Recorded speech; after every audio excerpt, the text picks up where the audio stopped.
It's your brother, your cousin, your nephew, your uncle, big male, not the little one. And this is the Whole Purp podcast.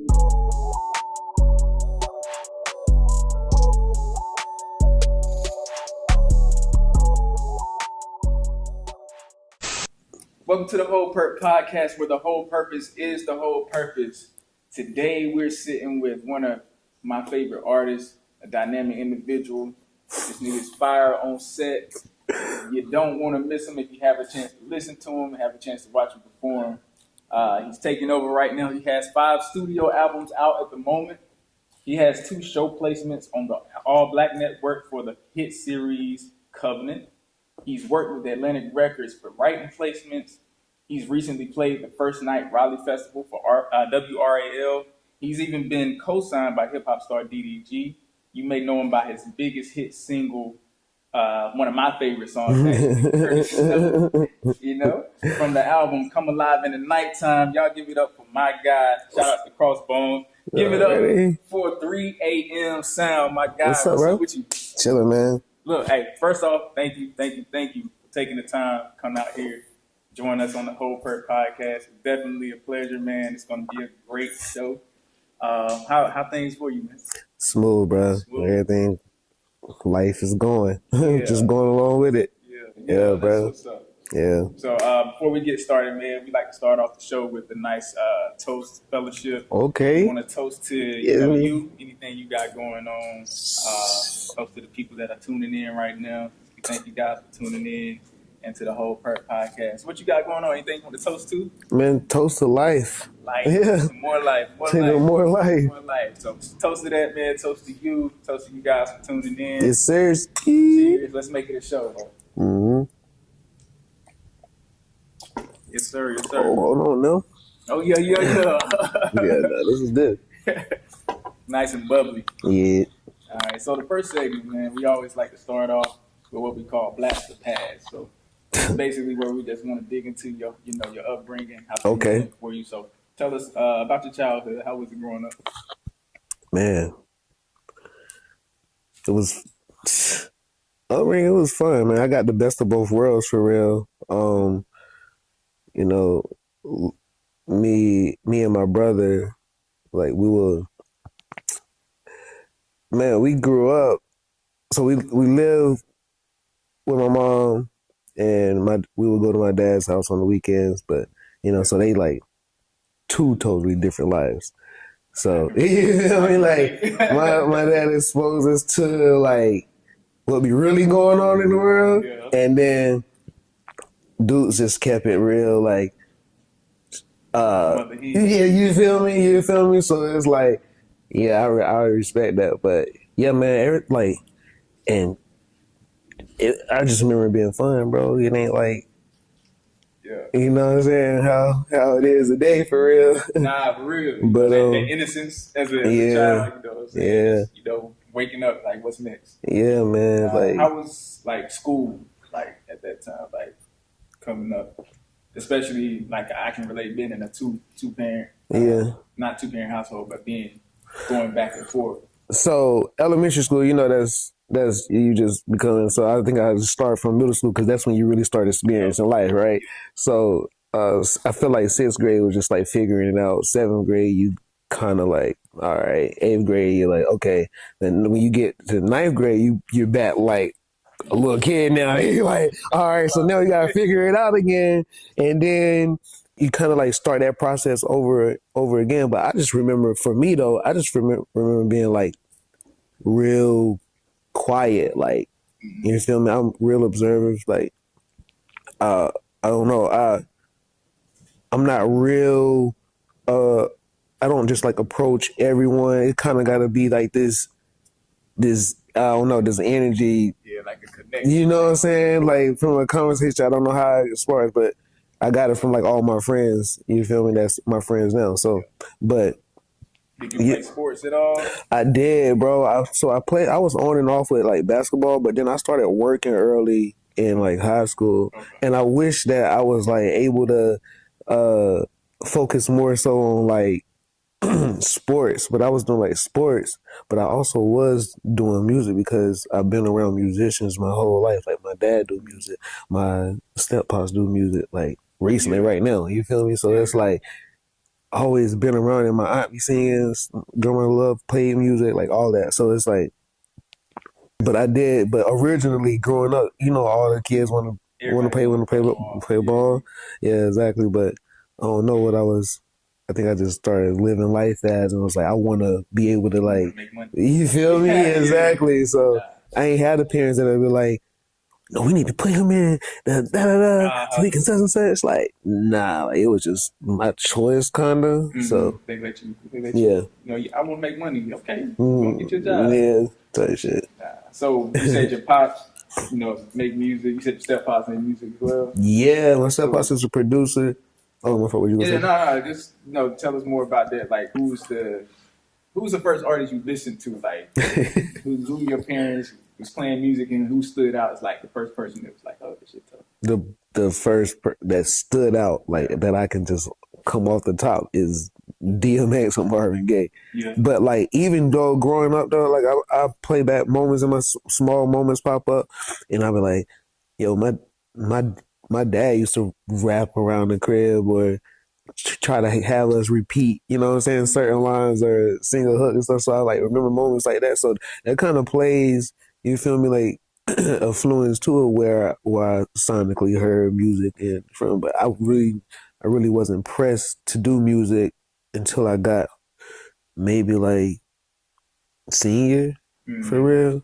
Like I was a senior, but I always tried it or always freestyle. I was influenced by Smack DVD, so I would watch it all the time. I knew I wanted to do it. Like I knew I could do it, but I didn't really just take it serious. Yeah, but I took it serious once I graduated, and I was like, oh, I want to start recording myself.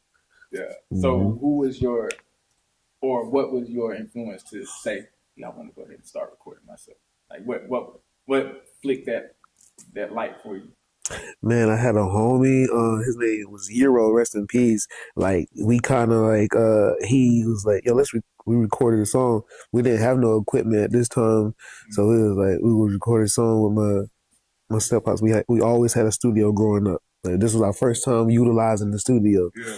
So, he recorded us, and then like I took the song back to school, and I was like planning on what I have, maybe like a CD player or something like that. Right. Yeah. Nah. I had an iPad. Not iPod.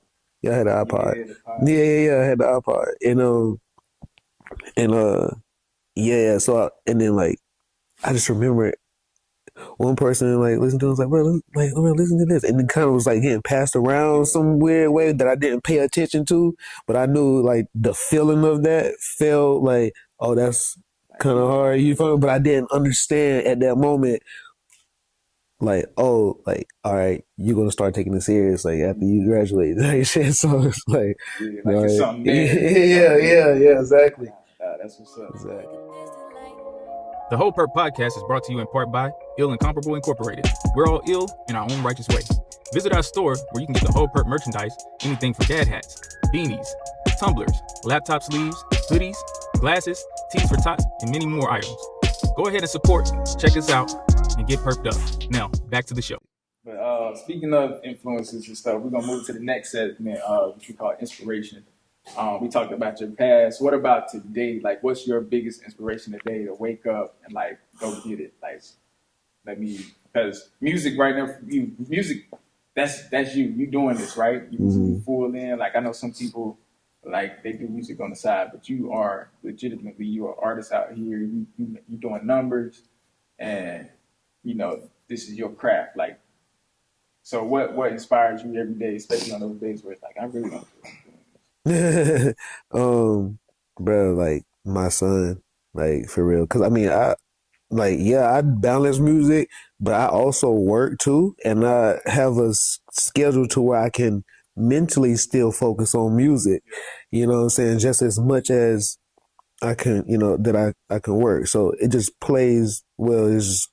But I also do full-time dad shit throughout the day as well.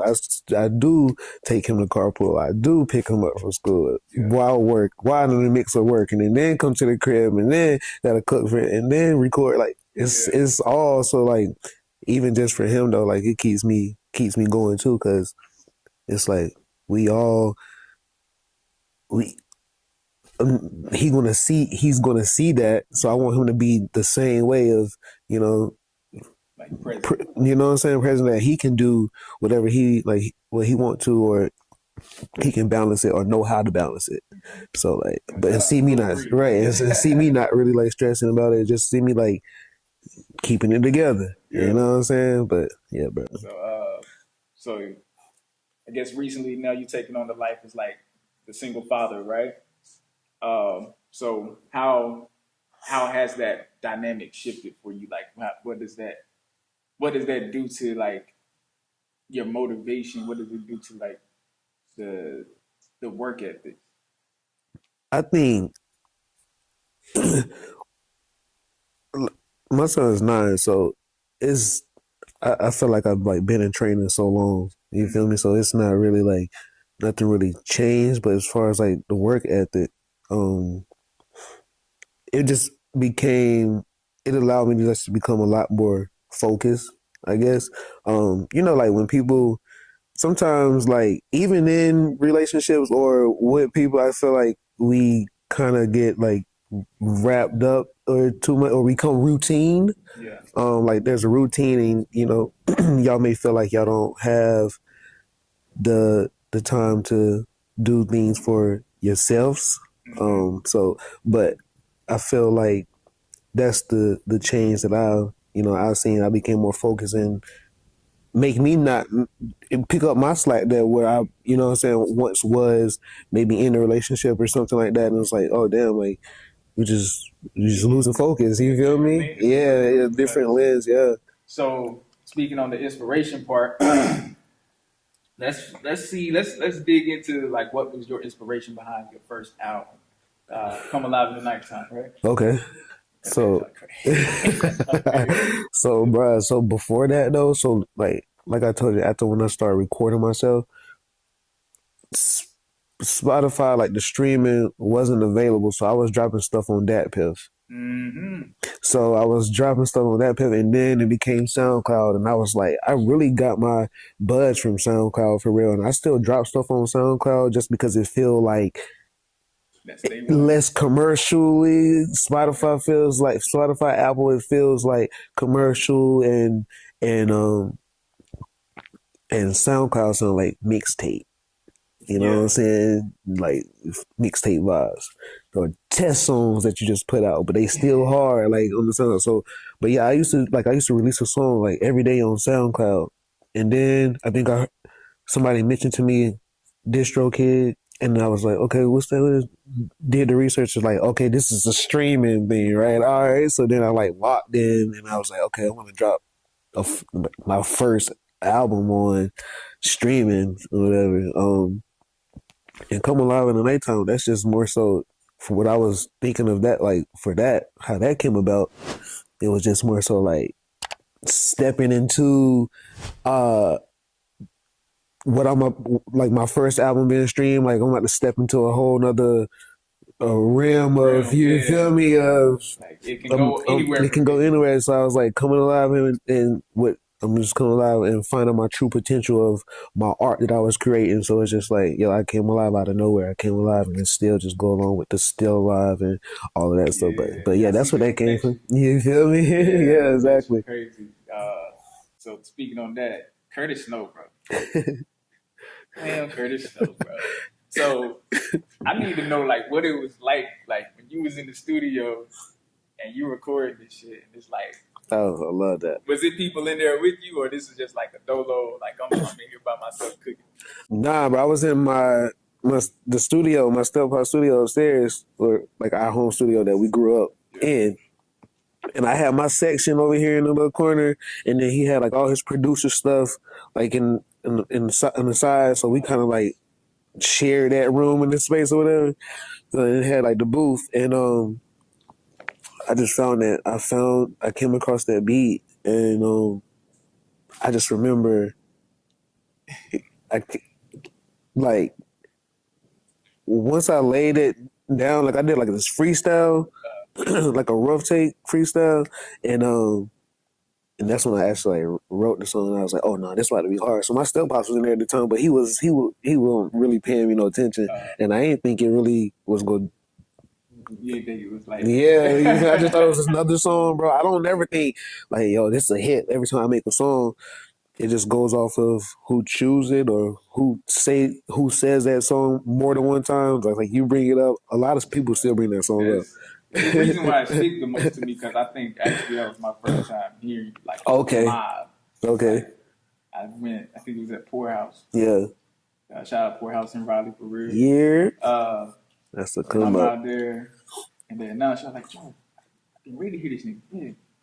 And man, when that one came up, like the whole room already knew it was up, but me. So like I'm saying like, oh yeah, they feeling this. They already know what's up. Like, and then you came out with the energy. I'm like, oh, shit, wow. So I immediately like once the show was over, I popped that shit up on Spotify. Like, Word.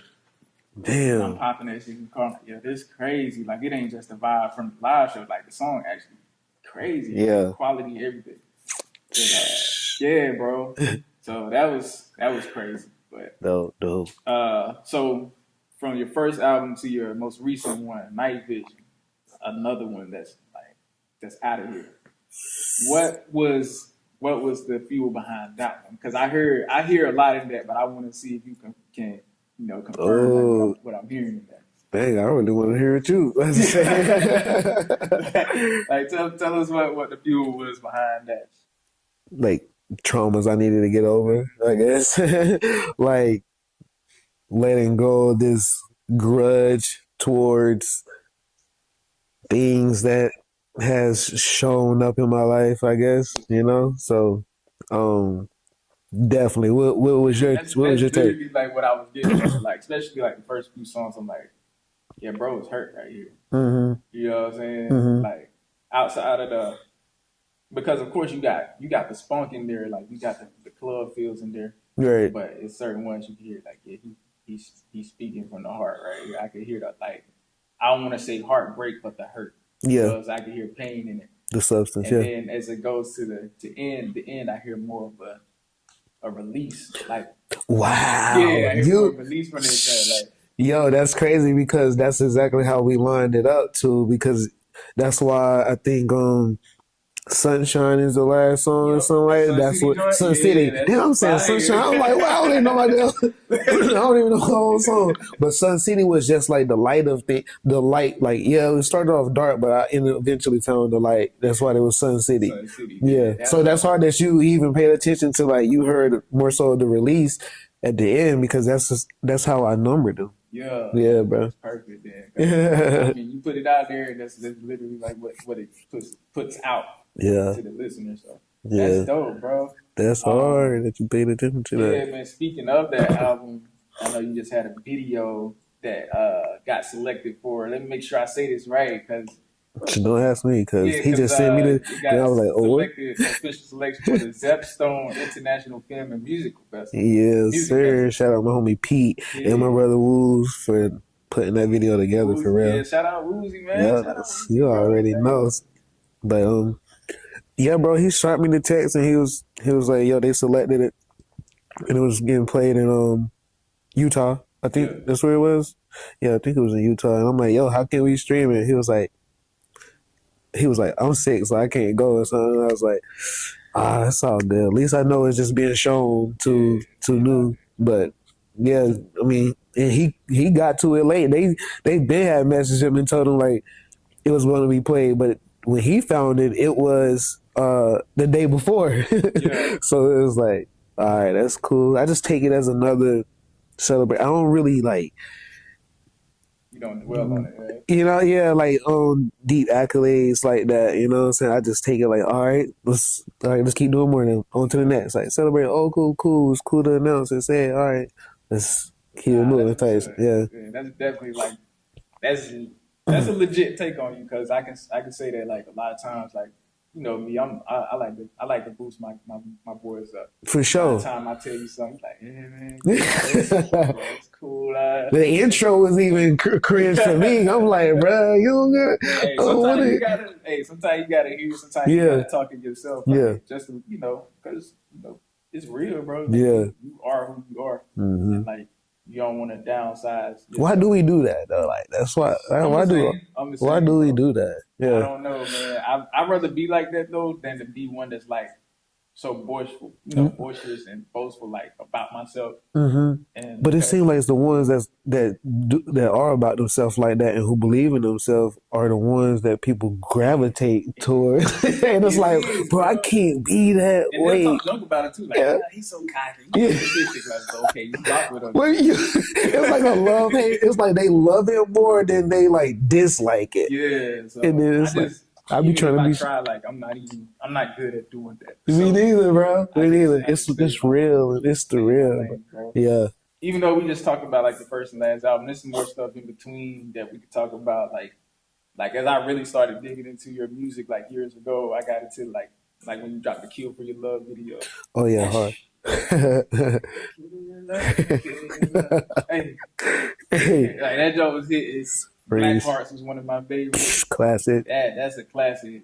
I played that the other day. I was like, damn, I want to start performing this again. Do it. Because that joke hit. Yeah.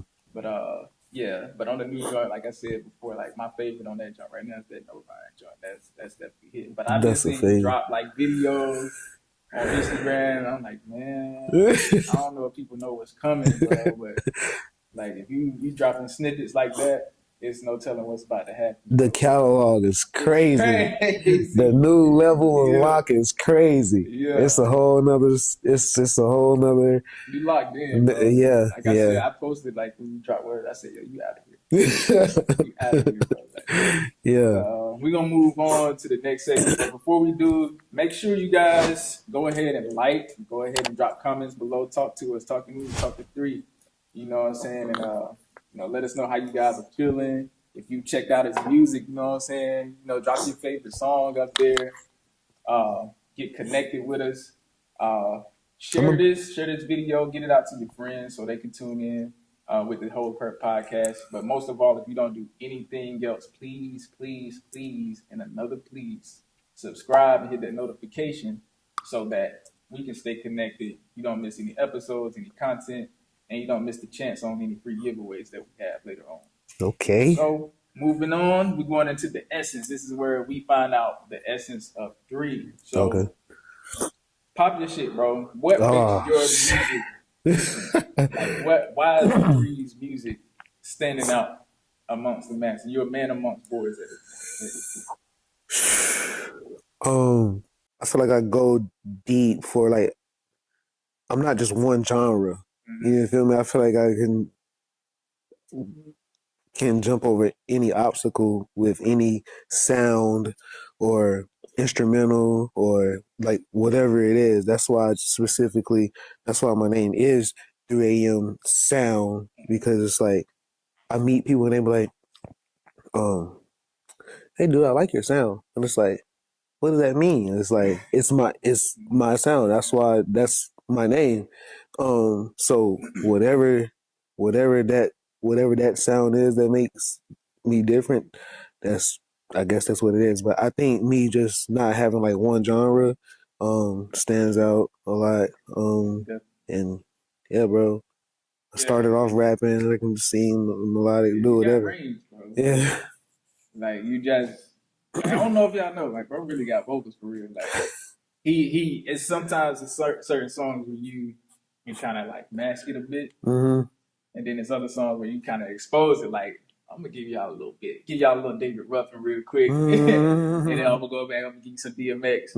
Like it's definitely it's a variety to which is good to have at this time, because the market. Let's be honest, bro. Everybody raps. Everybody is a musician right now. So whether it's high quality or not, but in order to stand out, you got to be able to, for one, be current, which you do that easily, and for 2, you got to have substance, because even if you come out with some type of satire song that goes viral, that's short lived. And, exactly. You know what I'm saying? So that's been my main word I've been focused on too, substance. Because I was like, bro, like 90% of the world is gonna feel needs some type of heal. I gravitate towards more so like healing Yeah. when with my substance, or I'm talking about what I'm currently going through, and I'm like, damn, what I'm talking about, bro. This is 90% other people that's going through the same thing. Yeah, the same situations, and I know that just for speaking to friends, and I'm like, bro, what? Like we just don't talk about them. Yeah, Like, yeah. just talk about it, and it's easy to for me easy to speak through in music, I guess. Yeah. Yeah. So, as far as 3AM Sound, the person, right? Mhm. Like, what does it take to be that guy? As far as what I'm saying, I know it takes going through certain things and stuff that because what we go through, our traumas and stuff, all of that stuff makes us who we are. So like, what does it take for 3AM Sound to be the man behind the music? I think it's for me. I think it's man for the first word. I'm not just telling me right now. I feel like it's like communication. Okay. What the social media I sees, it's like the people that know me personally is for me personally. Like I don't care how many numbers that is. If that's 50 or 100 people, it's like it's 50 to 100 people that know when you release music. Like they know that you release music. You feel me? So it's just I think it's more so of communication and connection. For me. That's good. I like that. So moving on to the next portion, man. We're gonna call this views, and basically it's just gonna see how you feel about certain stuff. All And right. since we're on music right now, let's talk about the music industry. Like, what do you feel? Pretty much, where is music at right now when it comes to things like we were talking about, like content and substance, and like the saturation. Like, do you think music right now is at a better place now versus 30 years ago? And I guess specifically hip hop and R&B. You think we're in a better place with those genres, or do you think we become a little dead? Definitely damage just from things I came across, like I come across, but then it's like it works for whoever it works for, you right? Yeah. So it's like because are those same people saying our type of music damage? It's like the ones that we don't get. So percentage of those people and the percentage of our people is it's gonna always be half and half in the world. But music industry, I'll speak on like maybe definitely worse. I think a lot of people in on social media and content creators have unlocked the doing things for themselves and not needing even with labels like more artists can record themselves or can record they hit song from their kitchen and didn't need to record in the $50,000 studio. And then a lot of people are becoming more aware of that, like, yo, we don't really need, like, we can make songs out of our kitchen. You feel me? Like, exactly. Like, I record sitting in my bed, bro. Like, for real. Like, I literally just dropped my last song, the Winter in the Cabin song, from my bed, bro. Like, I recorded that shit. Yeah. But yeah, recorded that on a snowy day. Yeah. That's crazy. That's So, wild. but yeah. But that's cool. That's cool. Yeah. Speaking of the labels and stuff, right? You see, like Drake has this whole thing going on where he's trying to sue the label and stuff. With everything going on with that, right? The whole Say Drake. No, but say nah. Brother was like, oh wait, yeah, I'm suing him when we lock in. Like I'm gonna wait till he get on and I'm gonna sue him for all his money. Right. Do you think bro done? Like is he? Because he's been putting out like little pieces here and there. But do you think, as far as like the reign of Drake, do you think it's over? Man, I'm not gonna sit here like I'm a Drake hater, but I also am more of substance, and I know that the old Drake was more substance. I think people, cause bruh, like we go like Drake helped everybody growing up.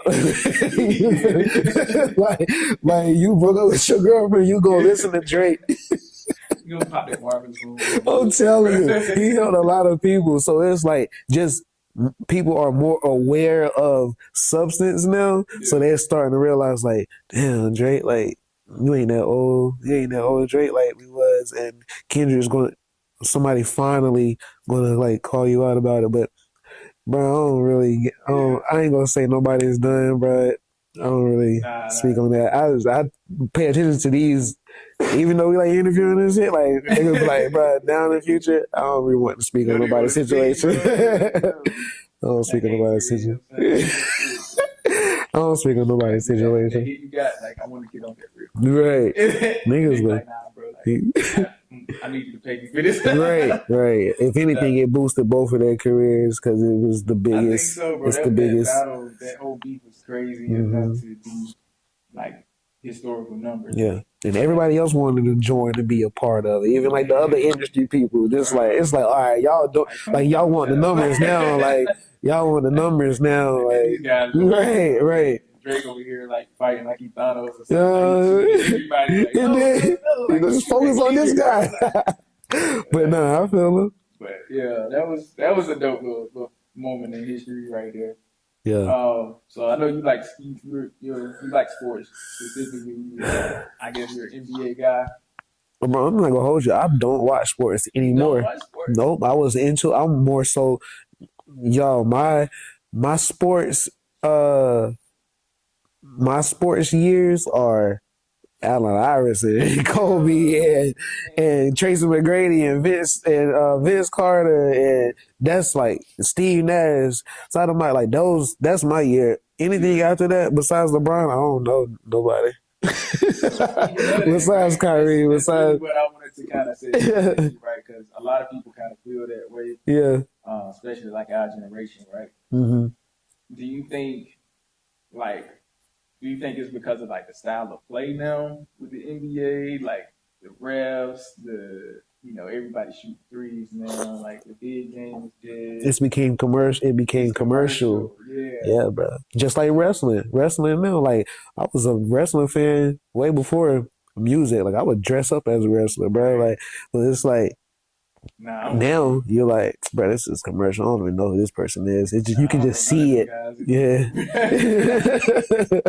But yeah, like we don't know who's next, bro. Like we got LeBron.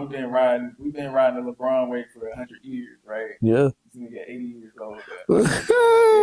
Shit, I knew Brian like LeBron James, like is he gonna do it this year? Like when he decides to retire, like who do we have anybody that's gonna bring views? Like the only person I can think of, one of the YN homies is Ja Morant. Yeah, you feel me? Yeah, he gives the 2024 Allen Iverson, I guess. Yeah. You feel me? Like the different one. I know it's a lot of people in there like in the NBA that's different, but they kind of give him that Allen Iverson image of what they tried to paint out. You feel me? Like how they used to do that. So I see him kind of being that person. Yeah, I hope so, man. Yeah. Because I think the NBA needs somebody. I'm a football guy. Okay. But I watch the NBA, especially around the playoffs. Like that's when I'm like really locked in. But it's like now I'm just like opposite for me. I was gonna say I only watch the Super Bowl. For the performance and whoever's winning. That's it. I choose. They get real commercial now. Yeah. A lot of stuff going on. Yeah. But so we'll just go ahead and move on to the next segment, bro. This is where we're gonna play a little game called Pick Six. All right. Shout outs to football. right? Okay. I'm gonna ask you 6 questions, and you pick either or, which one you prefer. Which I think we just answered the first one. So okay. NFL or NBA? NBA. Bro be balling too. Like, oh no. Y'all following him, break it down. Bro be on IG like balling. I'll break him down. Nice with it. The jumper crazy. They ain't seen no 50 yet. I don't know if he cut scenes. Maybe like 2 or 3 for real. I ain't gonna flex with it. I can ball. It ain't left. It ain't going nowhere. All right. So number 2, you prefer hip hop or R&B? That's hip hop. I grew up on hip hop. I figured you Yeah. would think a little bit on that one because I do, bro, Yeah, but I'm like, I'm going off of what I grew up on first. yeah, okay. All right. 3, would you prefer?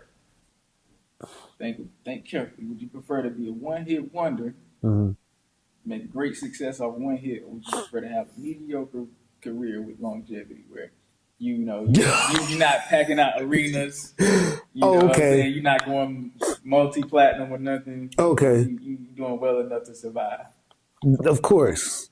I think when you said mediocre, I was like, damn, do you mean like fake? Like, you mean like a fake artist or something? Nah, you just mean like real low, just nothing like what they see on TV. Yeah, Right. Yeah, I can do that. I'll do that. Yeah. That one hit. Yeah, I can see. I don't know. I probably myself. I think I can survive off of one hit. Will survive off one hit? Okay. I can survive off one hit. Okay. They be forgetting about me. Like, oh, this the dude that had that one song, Wind Down. Okay. All right, that's good. All right, the next one.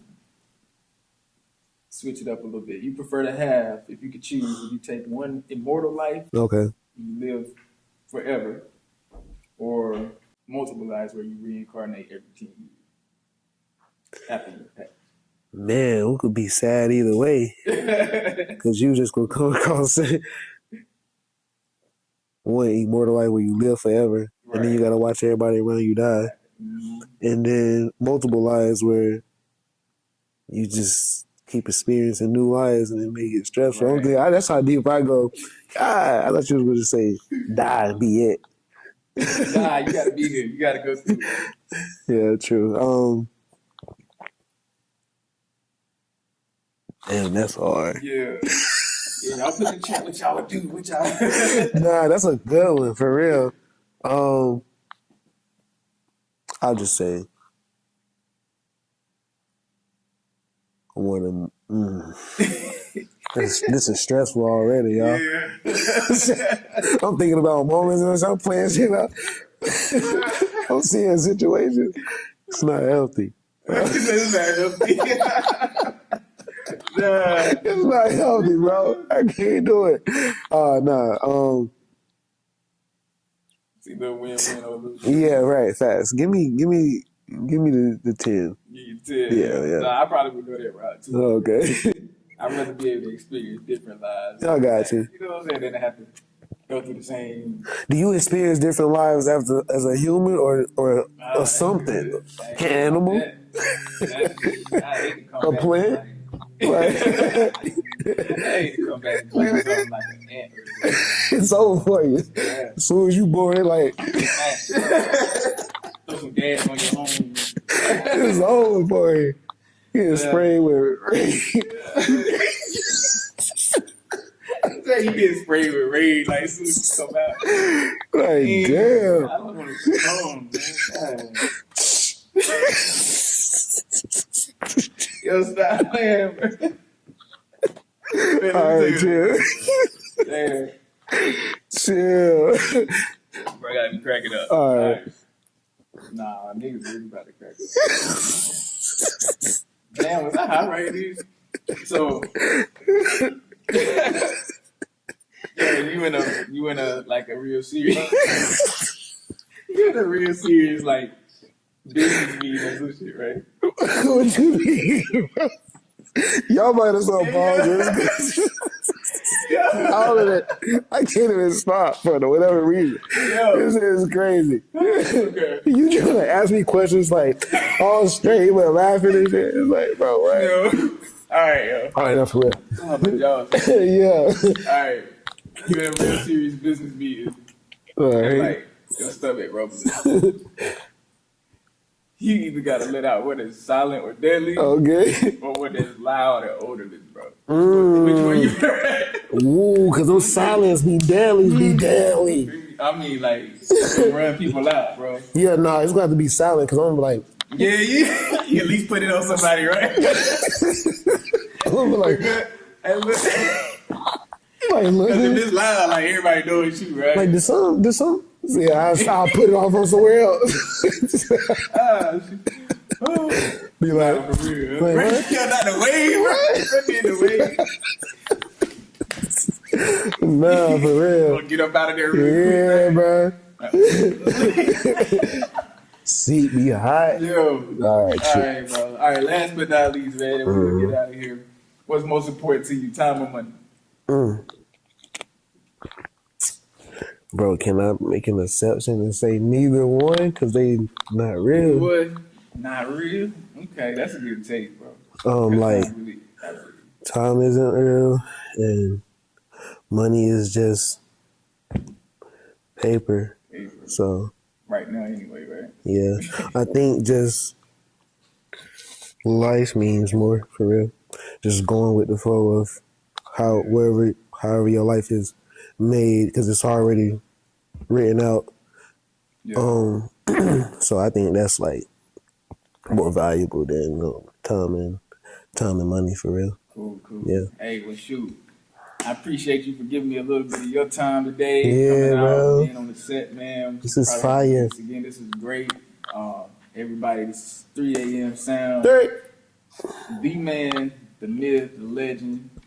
You know what I'm saying? Find him on all platforms, streaming right now. I'm sure he might have something else coming. Anything else? They coming, man. Y'all be ready. They just dropping like flies, for real.